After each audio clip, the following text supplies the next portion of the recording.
अस्सलाम वालेकुम व्यूअर्स, मैं हूं आपका होस्ट मोहम्मद अकील और हमारे इस चैनल में आप सबको खुशामदीद। दोस्तों, आज की इस वीडियो में हम आपको बताएंगे कि जैसा कि हर किसी ने अपने मुल्क के झंडे में कोई ना कोई कलर इस्तेमाल किया है। मुल्क के यानी कि मुल्क के अब 200 ममालिक या इससे ज्यादा मुल्कों के झंडों को इकट्ठा करें तो उन सब ने अपने अपने झंडों में कोई ना कोई कलर शामिल किया है।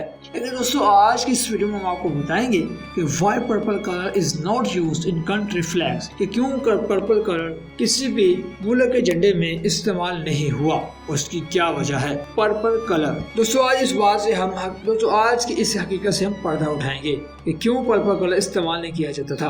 दोस्तों, पुराने वक्तों में जामुनी रंग को बहुत ज्यादा इस्तेमाल किया जाता था और जामुनी कलर की वैल्यू इस कदर ज्यादा थी क्योंकि ये समंदर में पैदा होने वाली सीपियों से तराश के इस्तेमाल किया जाता था। दोस्तों, जामुनी कलर ज्यादातर अमीर लोग ही पहना करते थे, यानी कि इस्तेमाल किया करते थे। बरतानिया की मलका विक्टोरिया